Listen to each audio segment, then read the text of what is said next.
1928. Berlín. Set de filmación de UFA. Georg Wilhelm Pabst lleva 2 noches sin dormir. Frente a él, rostro tras rostro, prueba tras prueba, decenas de actrices, cientos de versiones de una mujer imposible. Necesita a Lulu, la protagonista de La Caja de Pandora. No una belleza convencional, no una vamp, no una víctima, no una seductora que sabe de antemano el efecto que provoca en los hombres. Necesita una mujer que simplemente exista, y con eso, destruya las ilusiones ajenas. Pabst observa a actrices alemanas, observa a intérpretes teatrales, observa a la incipiente Marlene Dietrich. Todas se esfuerzan demasiado. Todas intentan demostrar algo. Todas interpretan el deseo, la caída, la feminidad fatal. Pero él busca otra energía. Presencia sin súplica, rostro sin arrepentimiento, cuerpo sin explicaciones. Luego ve un breve episodio de una película muda americana. En la pantalla, la joven de 22 años Louise Brooks. Un flequillo gráfico y definido. Un bob oscuro que enmarca su rostro como un cuadro. Una mirada que no pide amor, protección ni permiso. Ella casi no hace nada, y precisamente por eso, la cámara no puede apartarse de ella. Pabst envía un telegrama a Hollywood. Pero ese telegrama no llega directamente a la actriz. En Hollywood, cualquier oferta, cualquier oportunidad, cualquier llamado externo primero pasa por el filtro del control de estudio. La oficina del productor decide no solo qué papel interpretará la actriz, sino también qué alternativas tiene derecho a conocer. Para una joven mujer bajo contrato, el mundo fuera del estudio no es un mapa abierto, sino un conjunto de puertas que pueden abrirse o permanecer cerradas por otros. Por eso el momento era casi perfecto. Pabst buscaba un rostro que no pidiera permiso, y Brooks estaba justo en el punto donde el permiso de Hollywood dejó de ser crucial para ella. Y llega en el momento ideal. Louise Brooks acaba de levantarse de la silla en la oficina del jefe de Paramount, B. P. Schulberg, y se niega a firmar un nuevo contrato bajo las condiciones del estudio. No hizo un escándalo, no pidió tiempo para pensar, no suplicó un aumento, simplemente salió de la oficina, negándose a aceptar que su rostro, cuerpo, voz y futura biografía pertenecieran a la corporación. Una semana después, está en un transatlántico. Un mes después, en Berlín. Y unos meses más tarde, filma una película que más tarde se considerará una de las cumbres del cine mudo. Pero el público americano casi no verá ni esta película ni a Brooks misma. Hollywood se encargará de que su nombre desaparezca del radar durante décadas. Esta historia a menudo se presenta como un suicidio profesional. Una joven actriz, demasiado orgullosa, demasiado tajante, demasiado independiente para un sistema que podría haberla convertido en una gran estrella. Pero esa es la versión conveniente, la que la industria gusta contar sobre aquellos que se niegan a pertenecerle.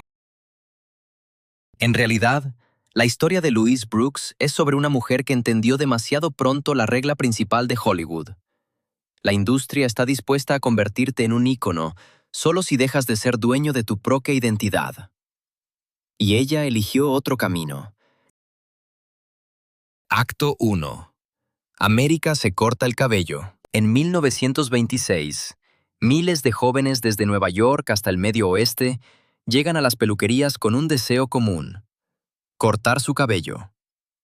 Para el espectador de hoy, el corte bob puede parecer solo un detalle de estilo.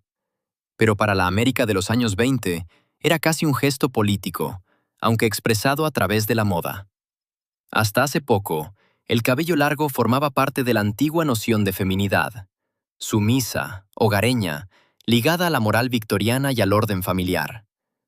El corte corto transformaba la silueta de la mujer, descubría el cuello, eliminaba la suavidad habitual, hacía el rostro gráfico, casi desafiante. Así surge la imagen masiva de la flapper. La chica de la América de posguerra que baila Charleston, conduce un automóvil, fuma en público, ríe a carcajadas y ya no finge timidez como una obligación social. Esta figura tenía mucho de empaque comercial, pero también representaba un verdadero temor cultural. Para la generación anterior, no se trataba solo de una nueva moda, sino de la visible descomposición del antiguo orden. La mujer dejaba de ser un adorno inmóvil de la vida privada y salía a la ciudad como espectadora independiente, compradora, trabajadora, amante, automovilista, bailarina. Hollywood percibió instantáneamente el valor de mercado de esta imagen. El cine de los años 20 necesitaba tipos que pudieran ser reconocidos en un segundo. Aún no había sonido, por lo que la apariencia debía hablar más fuerte que las palabras. En un cartel, en la portada de una revista, en una escena corta, en una tarjeta publicitaria, el espectador debía entender de inmediato. Ante él estaba la nueva chica de una nueva era. Louise Brooks encajó perfectamente con esta demanda, y al mismo tiempo la superó. Su famoso bob no fue solo un peinado, se convirtió en un código visual. Flequillo recto hasta las cejas, mechones oscuros y lisos, un óvalo facial definido.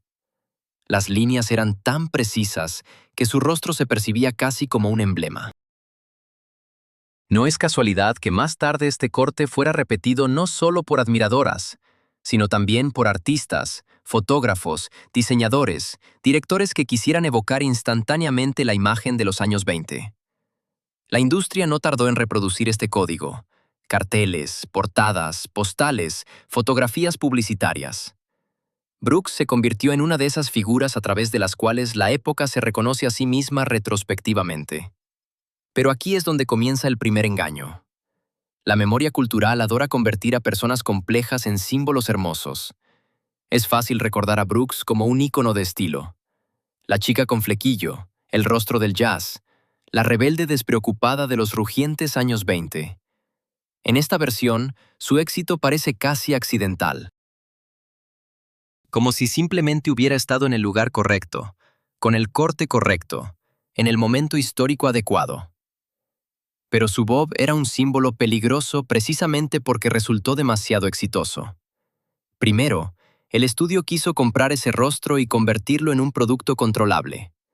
Más tarde, la moda y la memoria querrían comprar ya solo la silueta, el flequillo sin biografía, el estilo sin conflicto, Lulú sin el dolor de la negación.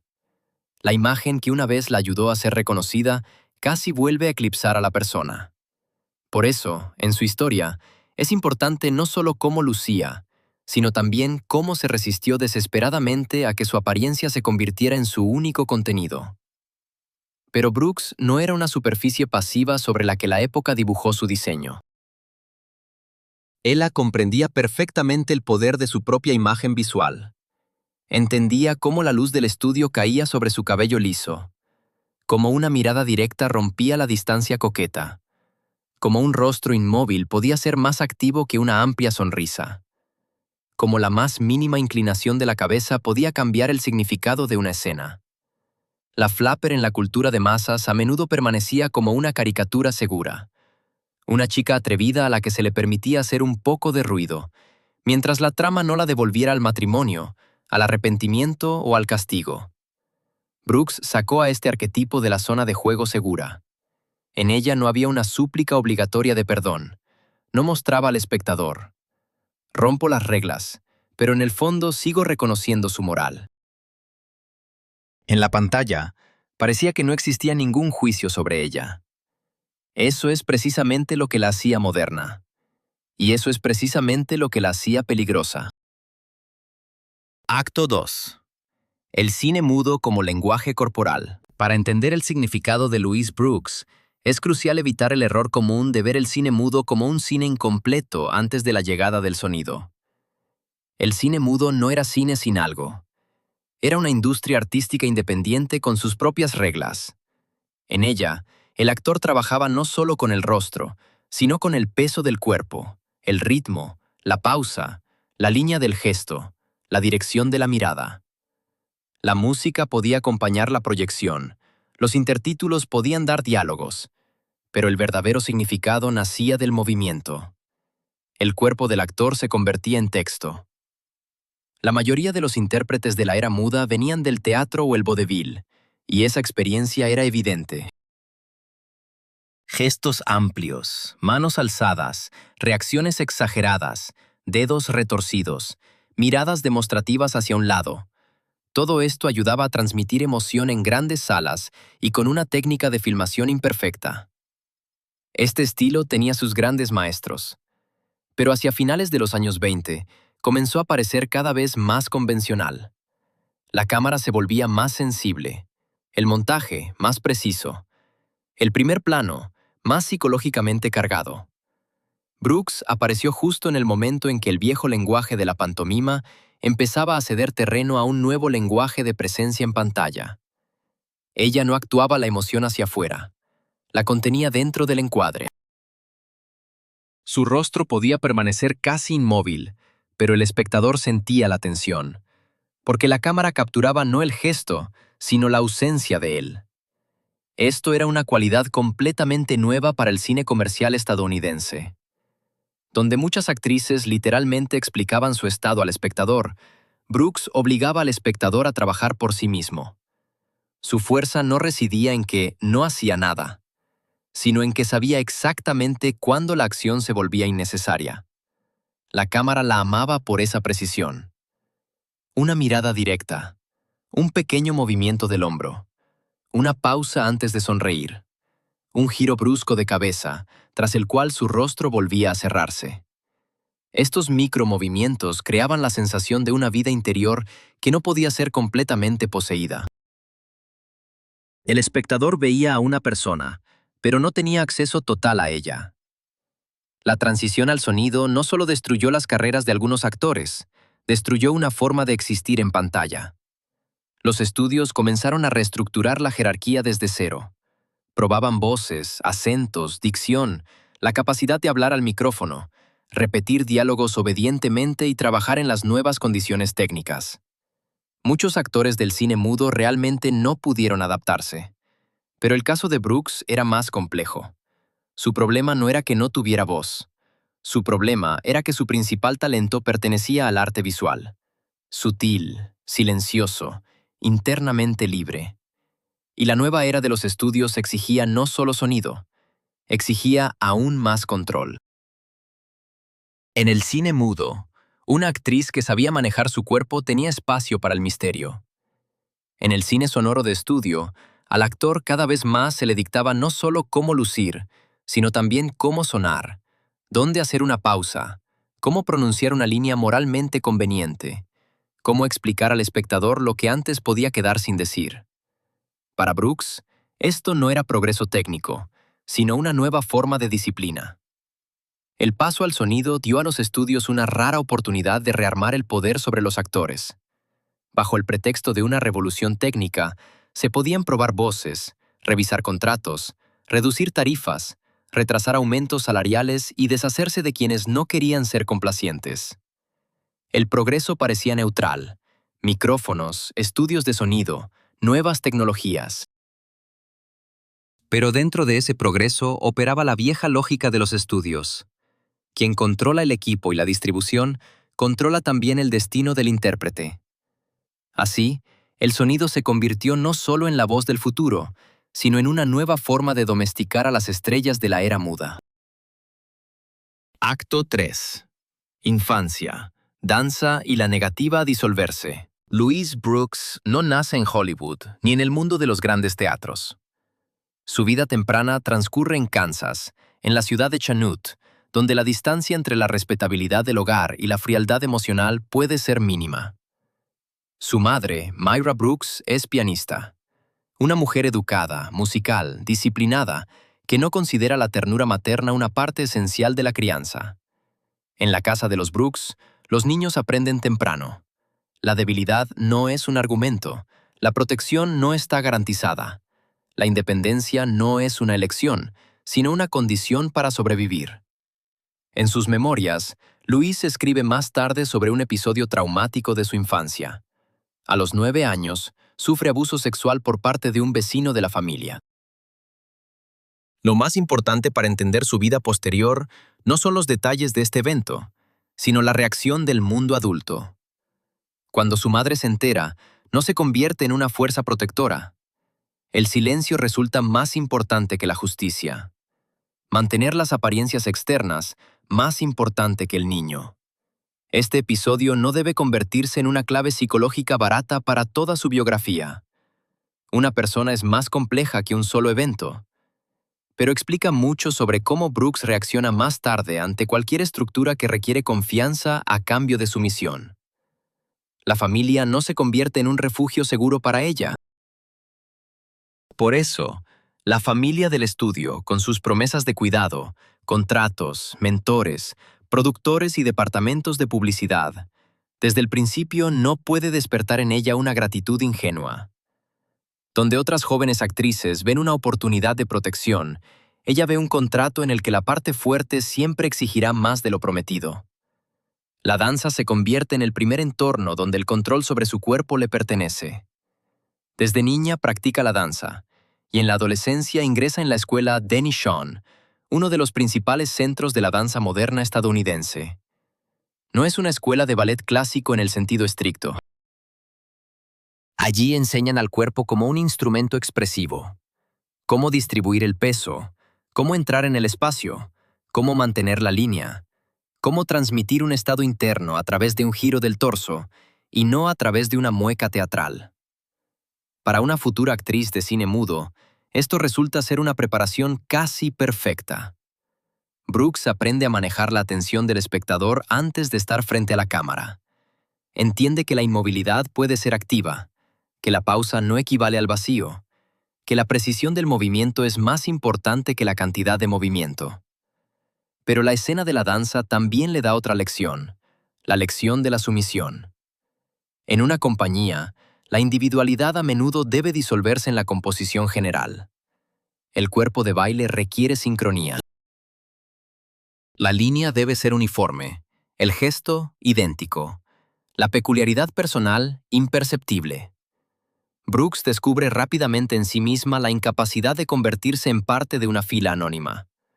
Los conflictos con la dirección, que finalmente llevan a su despido, no son simplemente una audacia adolescente. Es un rechazo temprano a la lógica en la que el talento solo se valora después de una completa disolución en la disciplina. Luego vienen los espectáculos de Broadway, incluyendo los Ziegfeld Follies, un escaparate lujoso donde la belleza femenina se convierte en un producto estrictamente organizado. Las chicas salen al escenario como símbolos de brillo, juventud y sueños accesibles. El público ve una fiesta. Detrás del telón opera una jerarquía. Productores, mecenas, contratos, conexiones, expectativas, reglas silenciosas. Brooks comprende muy temprano que la industria del entretenimiento sabe llamar a la explotación una oportunidad. Y cuando Hollywood le ofrece un contrato, no se encuentra ante una chica de provincia deslumbrada por la promesa de la fama. Se encuentra ante una persona que ya conoce el precio del envoltorio bonito. Acto 4. Paramount y los primeros papeles. En el verano de 1925, Louise Brooks firma un contrato con la compañía Famous Players Lasky, que más tarde se convertirá en Paramount Pictures. El camino de una joven actriz en Hollywood no solía empezar con un papel, sino con una transformación de su apariencia. Maquillaje, peinados, vestuario, pruebas fotográficas, biografía pública, todo pasaba por el filtro del estudio. El sistema decidía quién serías para el público. Una ingenua inocente, una vamp exótica, la amiga cómica, la belleza social, una seductora peligrosa o la dulce chica que se casa al final. Cuando maquilladores y estilistas intentan suavizar los rasgos de Brooks y cambiar su peinado a un estándar más común, ella se niega. Insiste en su corte de cabello, en su maquillaje, en su rostro. Externamente parece una nimiedad. Dentro del sistema de estudios es una violación de la jerarquía. Una actriz que discute con un maquillador no está discutiendo con un especialista individual. Está discutiendo con el derecho del estudio a decidir cómo será su imagen pública. En las primeras películas de Hollywood, Brooks es utilizada a menudo como símbolo de modernidad. Aparece en papeles de chicas que pertenecen al ritmo urbano de los años 20. Miradas rápidas, diversiones nocturnas, movimiento, estilo, independencia sexual que aún debe ser lo suficientemente segura para el espectador masivo. En Show Off y otros trabajos tempranos, el estudio intenta encajarla en esquemas cómicos y románticos familiares. Pero incluso allí surge un efecto extraño. Brooks no se disuelve en la función. Puede estar en pantalla unos minutos, pero su rostro sigue viviendo más allá de la tarea del guión. A su alrededor parece formarse una zona de incontrolabilidad. Un significado especial tiene la película de Howard Hawks, A Girl in Every Port. Según la versión más difundida, es este trabajo el que ve Pabst cuando busca a Lulu. Para Hollywood, es una historia de amistad masculina, aventuras, puertos, mujeres como episodios en la vida de los héroes. Brooks no aparece como la estrella principal del filme, pero su presencia rompe el orden habitual. No parece la chica que el héroe obtiene como parte de la aventura. Parece una persona que no puede ser completamente absorbida por la narrativa masculina. Aún más importante es Beggars of Life, una película donde su personaje está huyendo, se viste con ropa masculina y se mueve a través del espacio de la marginalidad estadounidense. Aquí Brooks está especialmente cerca de su futura fuerza europea. Una mujer fuera de casa, sin protección, fuera del marco social decente. No es un adorno del guión, sino un cuerpo que sobrevive en un mundo donde cualquier dependencia es peligrosa. Esta película es importante en su biografía no porque la haya convertido en una gran estrella, sino porque anticipa su conflicto principal. Una mujer obligada a cambiar su código externo para no convertirse en presa de la mirada ajena. La ropa masculina en Brooks no parece un disfraz o un truco cómico. Es una forma de salir temporalmente de esa categoría donde el cuerpo es inmediatamente evaluado, apropiado y vuelto vulnerable.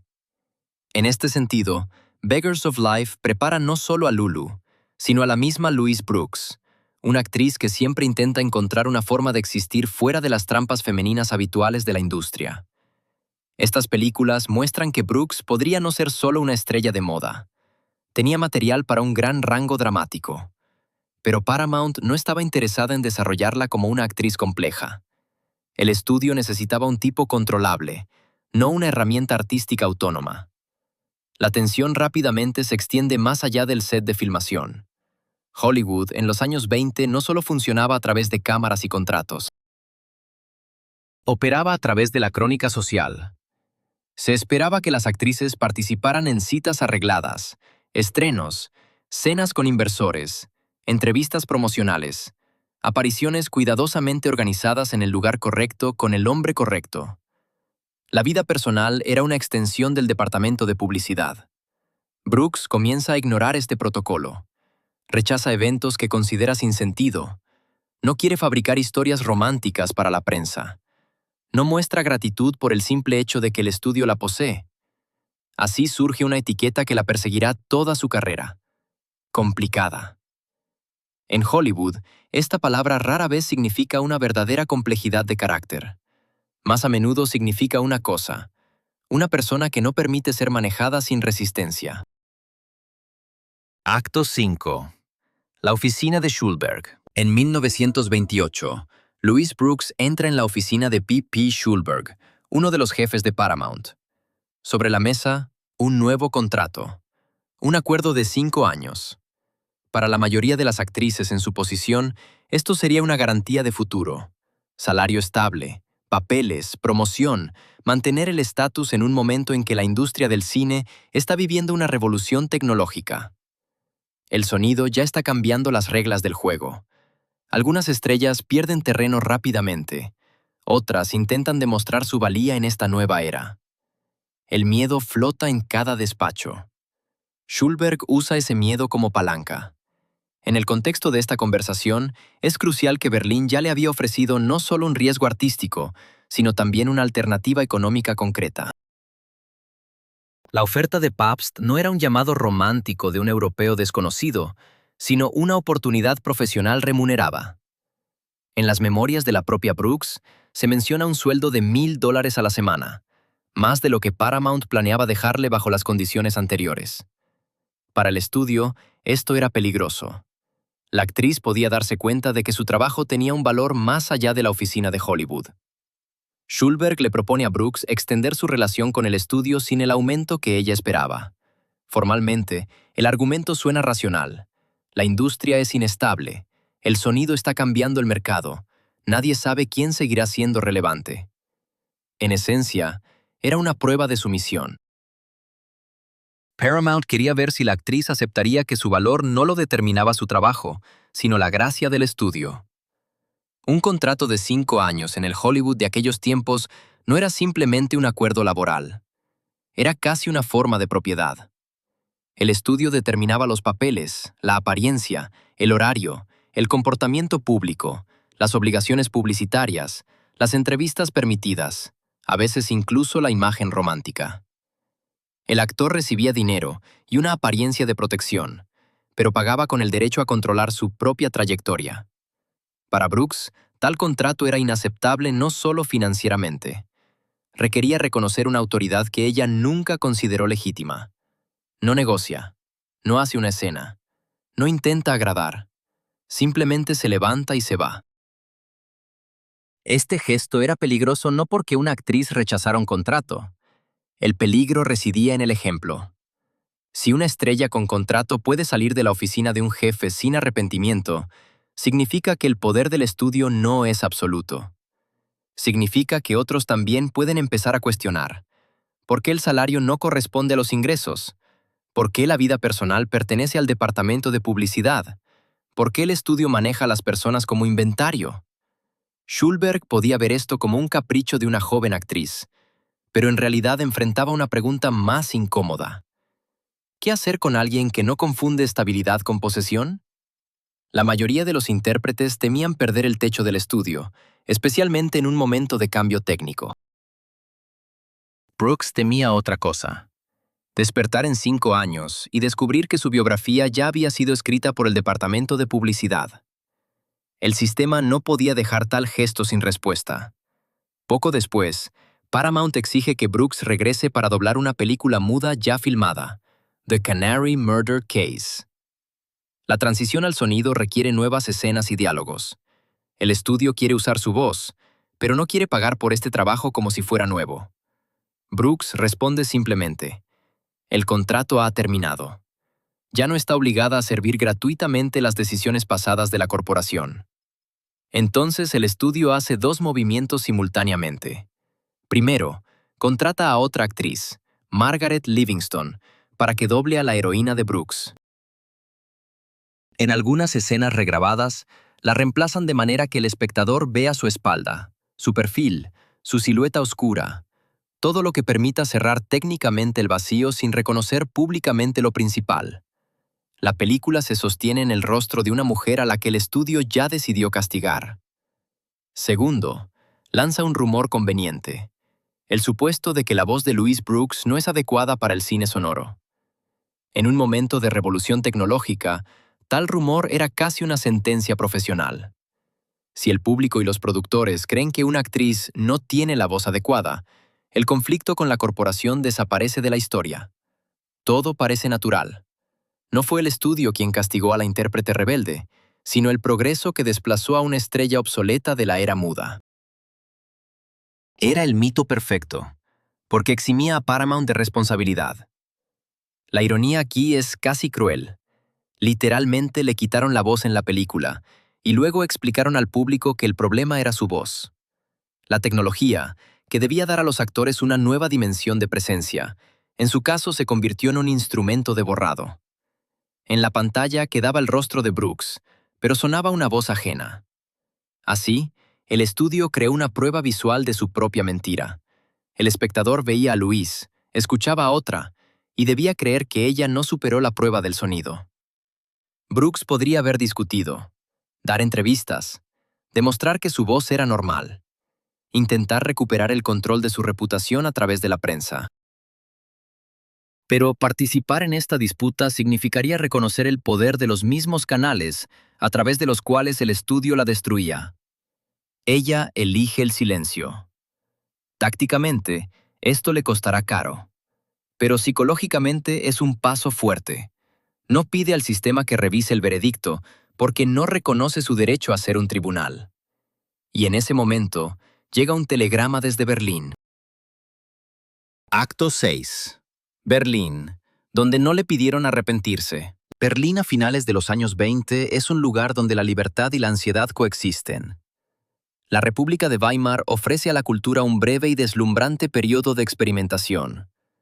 Cabaret, revistas políticas, teatro de vanguardia, apertura sexual, nuevas formas de pintura, arquitectura, música, cine.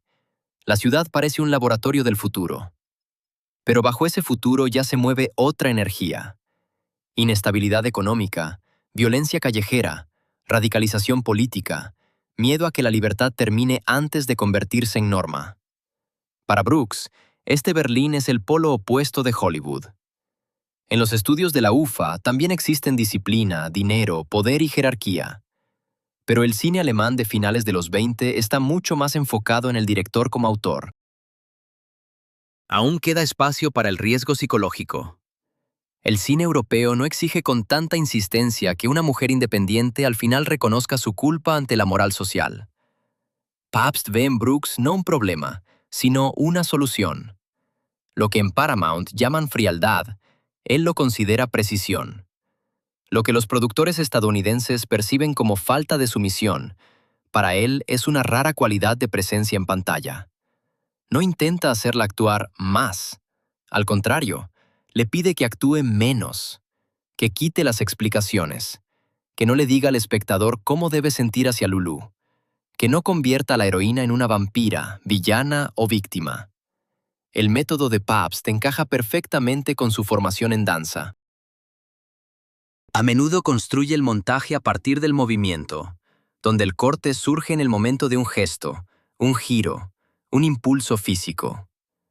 Para este tipo de trabajo, el actor debe poseer una precisión casi coreográfica. Repetir el movimiento a la velocidad correcta, mantener el ritmo, entender cómo el cuerpo conecta dos planos. Brooks lo hace mejor que muchos. Su cuerpo no es un adorno en la imagen, sino parte del montaje. Se mueve como si el encuadre ya supiera dónde debe terminar. Aquí se entiende por qué incluso Marlene Dietrich, a quien Pabst también consideró, habría sido una Lulú diferente. Dietrich más tarde construirá en el cine la imagen de una mujer que sabe lo que hace con la mirada masculina y sabe jugar con ese conocimiento. En ella habrá ironía, cálculo, distancia, un frío poder sobre su propio encanto. Brooks aporta una cualidad opuesta. Su Lulu no construye el encanto como estrategia. No maneja el deseo ajeno, se convierte en la superficie donde los hombres descubren su propia debilidad. Así nace Lulu.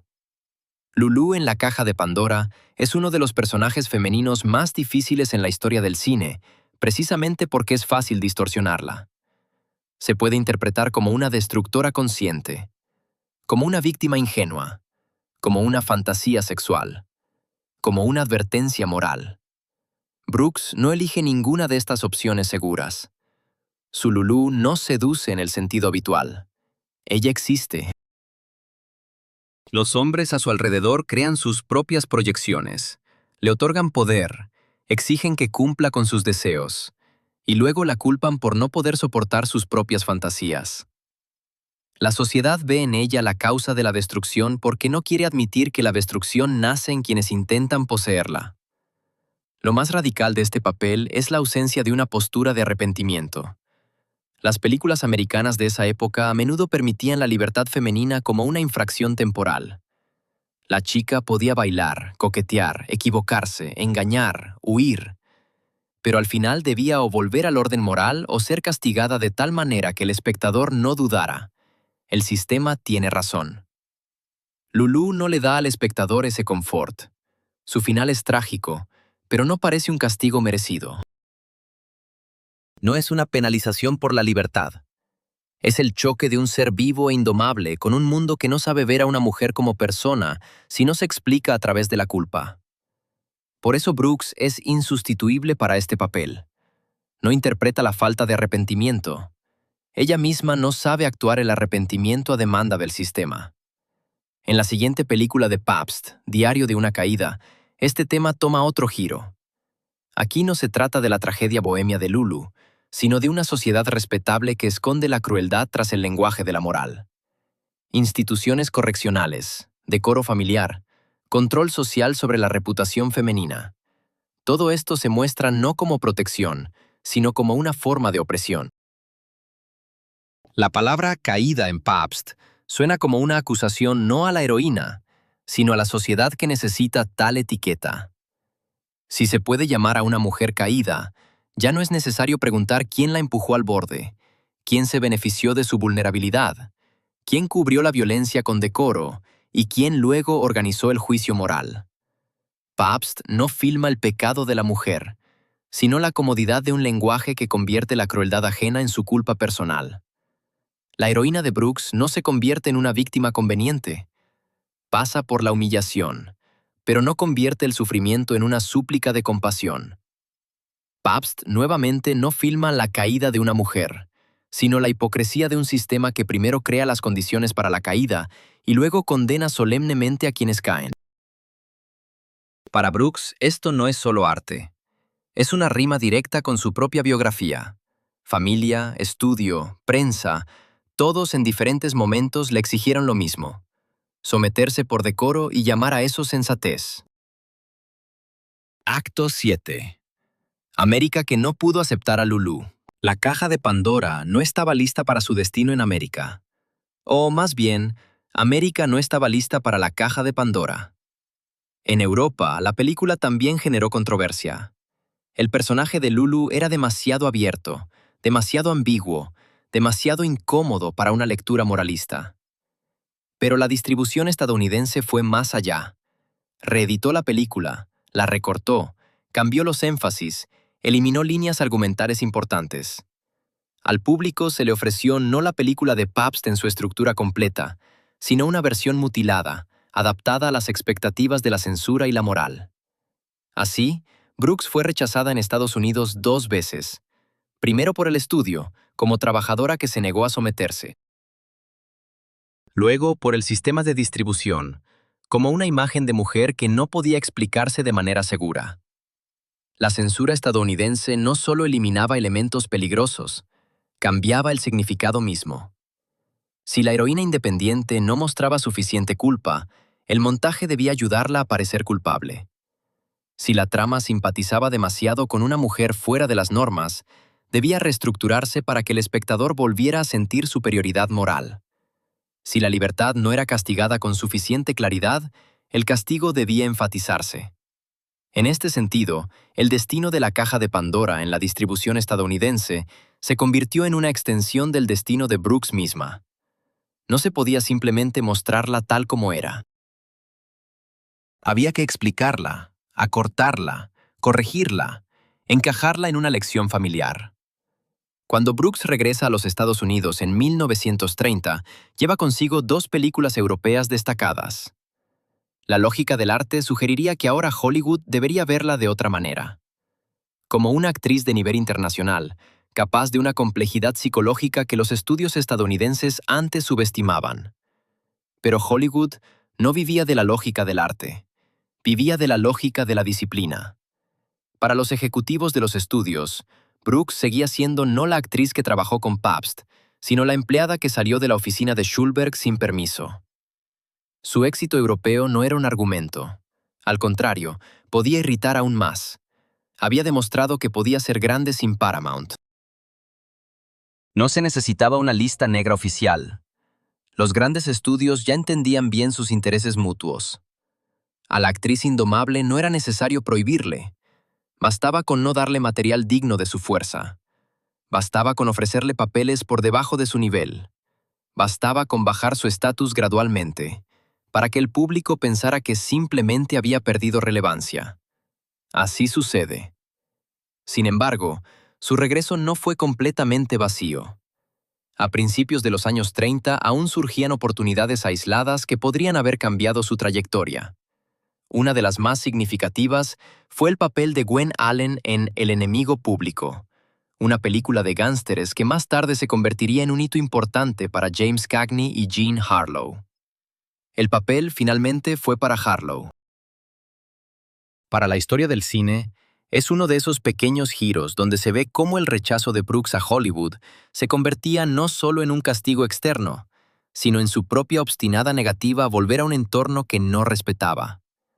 Más tarde, esta lógica se podría formular simplemente. Ella no odiaba el cine.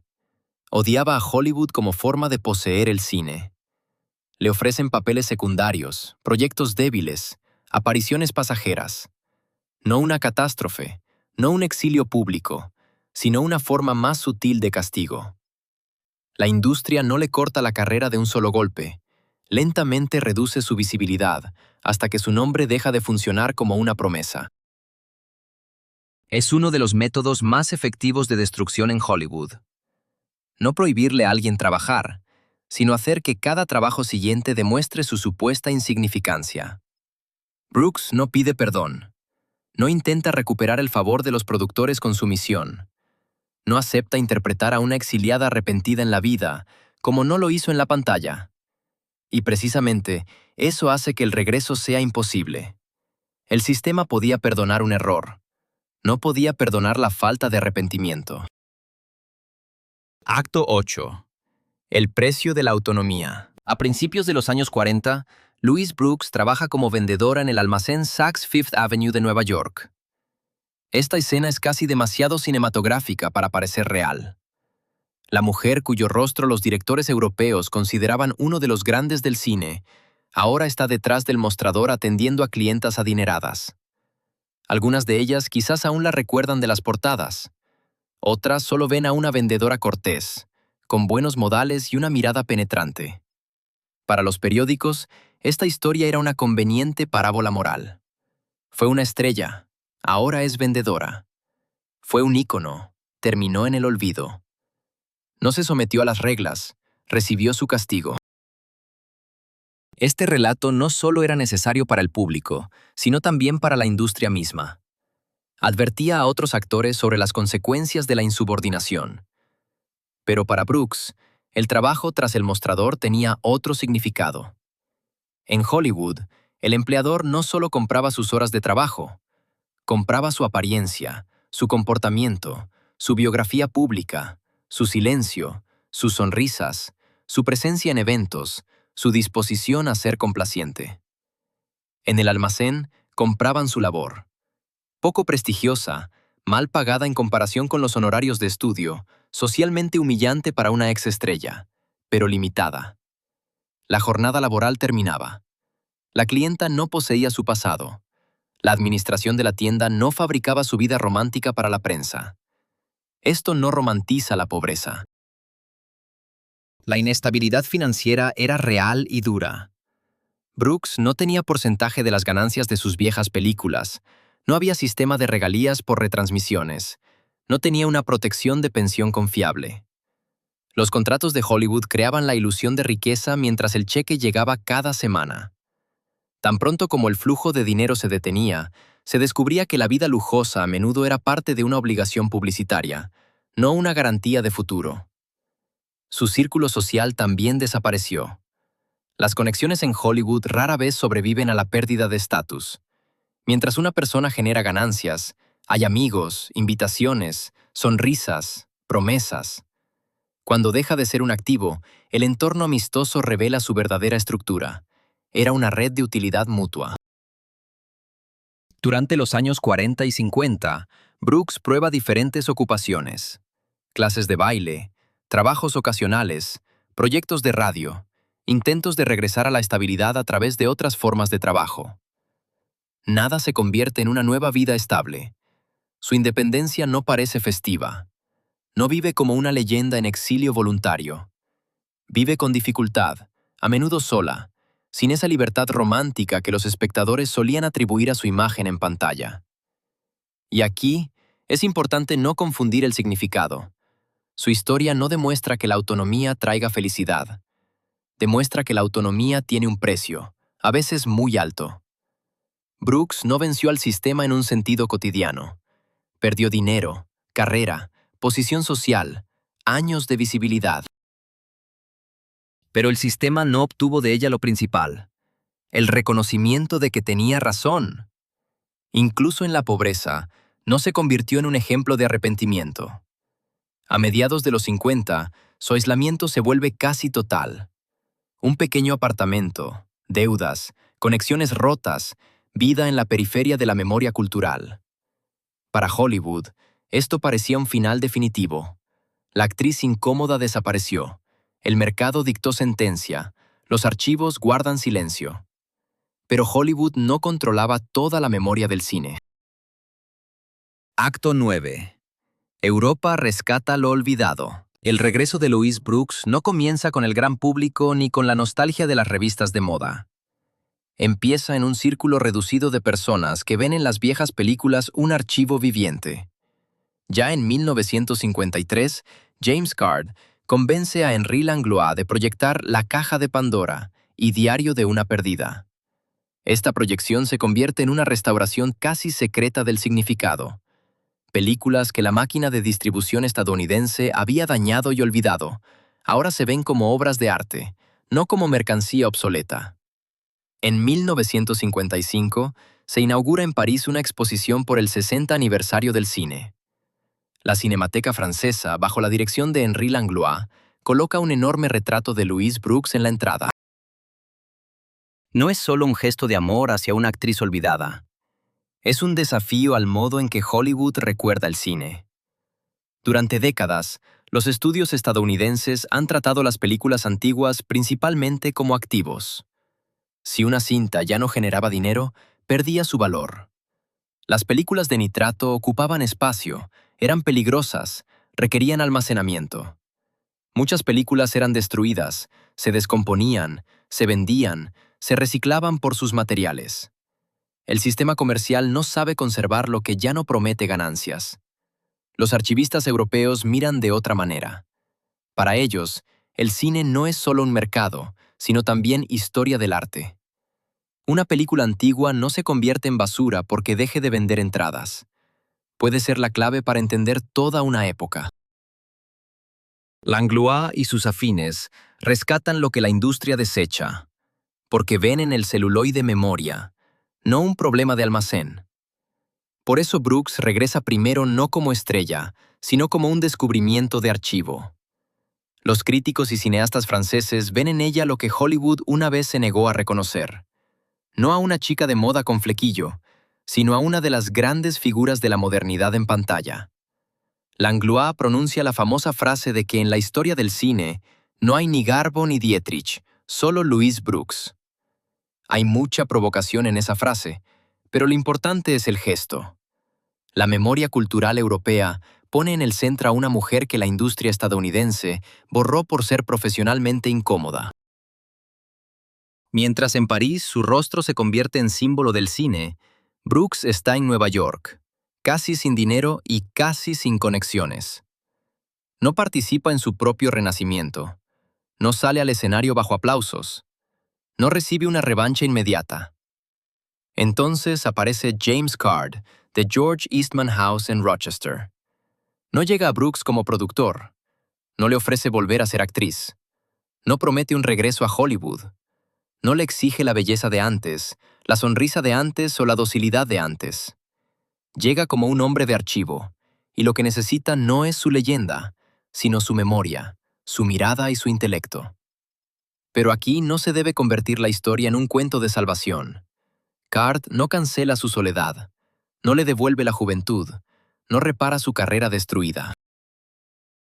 Abre una puerta a otro espacio, más honesto, pero también dependiente de un círculo reducido de personas, de instituciones de archivo, de la memoria de quienes aún pueden reconocer su significado. El tardío regreso de Brooks no fue una restauración triunfal de la justicia, sino un frágil tránsito de un tipo de invisibilidad a otro, del olvido del mercado a la quietud del archivo. Caird encuentra a Brooks, le muestra copias de películas europeas, le devuelve el acceso a su propio pasado. Por primera vez ve La Caja de Pandora en una forma cercana a la intención de Pabst, no en las versiones dañadas del mercado estadounidense. Es un momento crucial. La mujer que durante décadas fue explicada con palabras ajenas, finalmente se enfrenta a la prueba de su propia fuerza artística. Mudarse a Rochester no es un regreso a la industria, sino un paso a otro sistema de coordenadas. No un plató, no una oficina de productor, no un mostrador de tienda, sino un archivo. Un lugar donde el pasado puede revisarse, compararse, analizarse, rescatarse de debajo de capas de mitos ajenos. En Hollywood, su cuerpo era material para el montaje ajeno. En el archivo, su memoria se convierte en fuente de conocimiento. Acto 10. Control a través del texto. En Rochester, Louise Brooks comienza a escribir. Podría haber sido una autobiografía tardía y convencional de una estrella olvidada. Un poco de nostalgia, un poco de resentimiento, algunos retratos de contemporáneos famosos, algunas historias bonitas de la era dorada. A los editores les encantaban esos libros. Al público también. La exactriz debía o bien recordar con gratitud la fama, o quejarse de un destino injusto. Brooks elige un tercer camino. Sus textos no son una súplica de rehabilitación.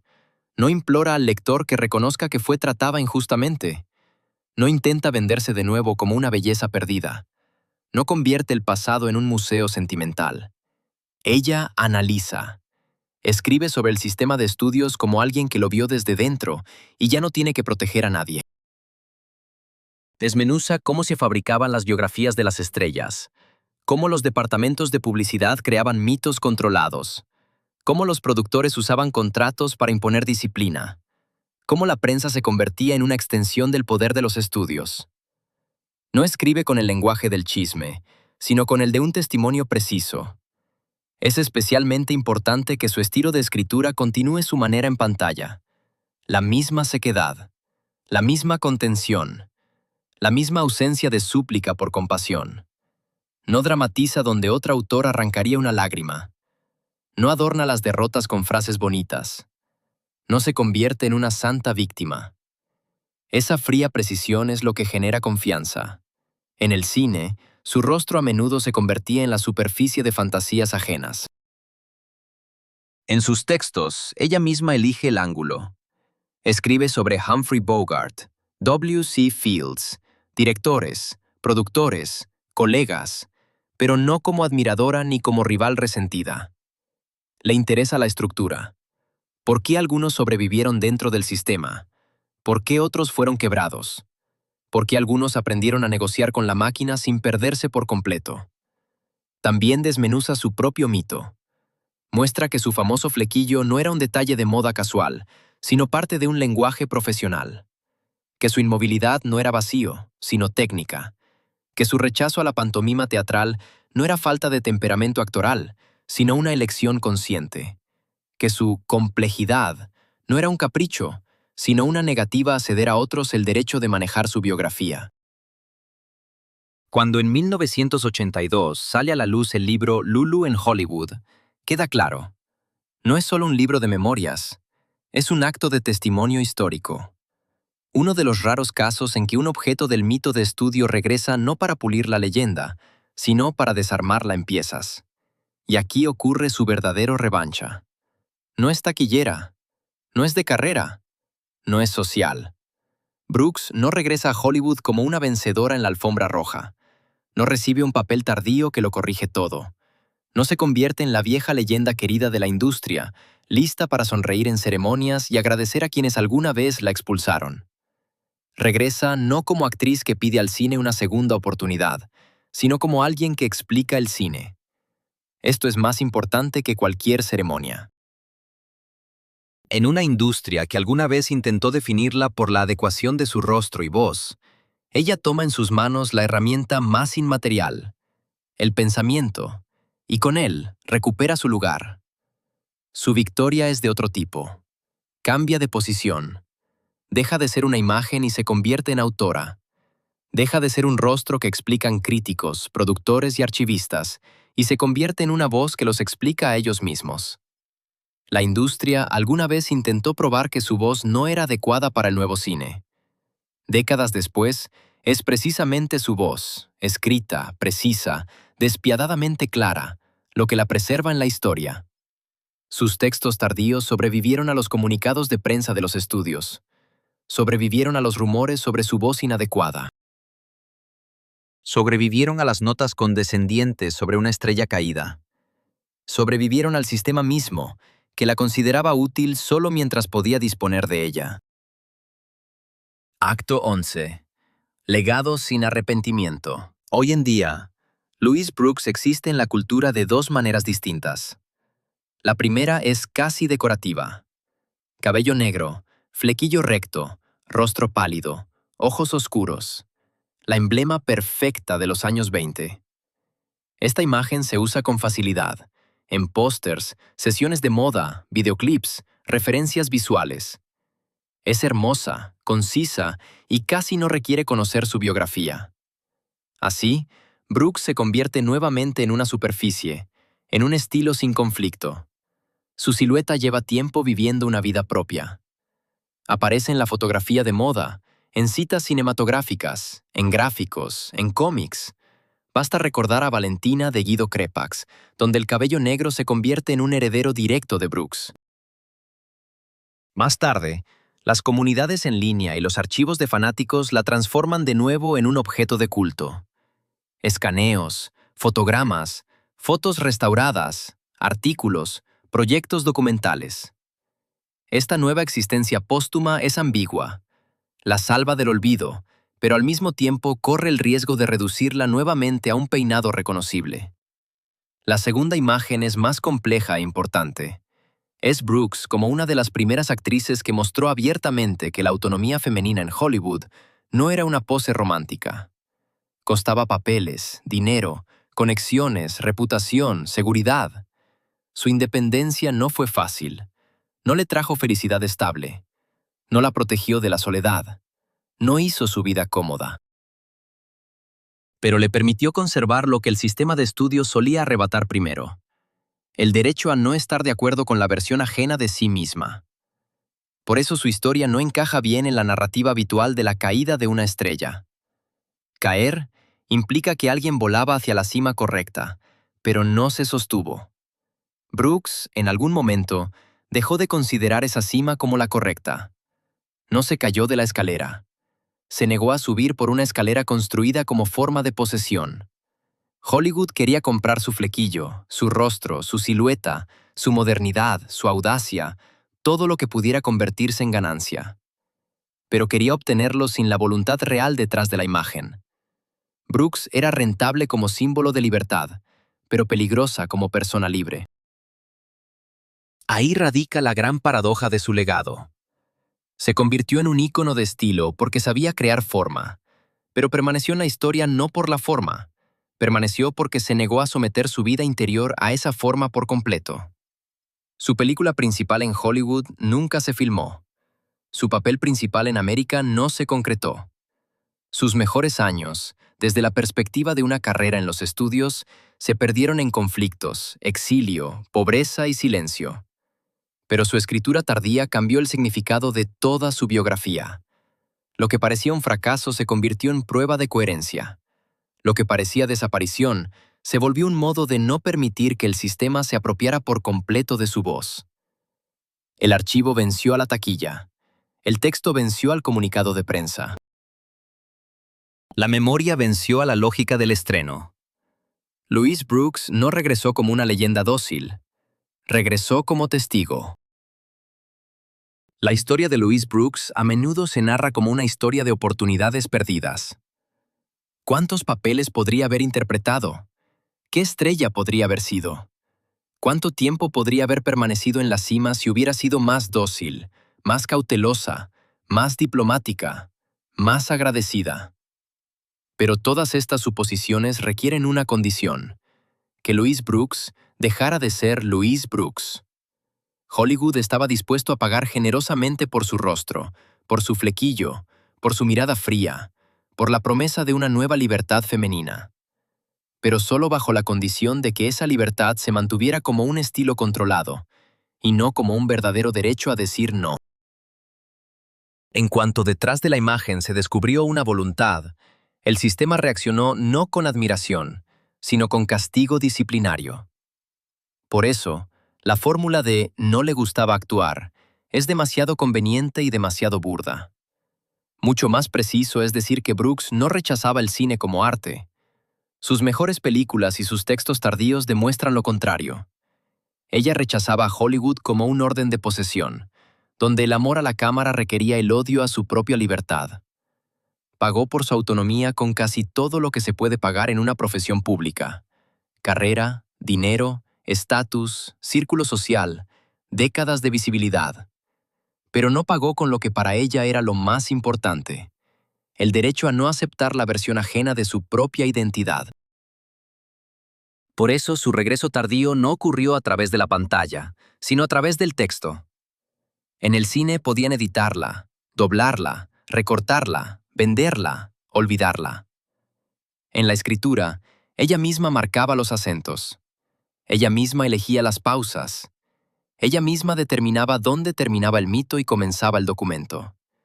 Quizás el verdadero poder sobre tu imagen no comienza cuando siempre estás en el centro de atención. A veces comienza en el momento en que permites que la industria olvide tu rostro, para que décadas después se vea obligada a respetar tus palabras.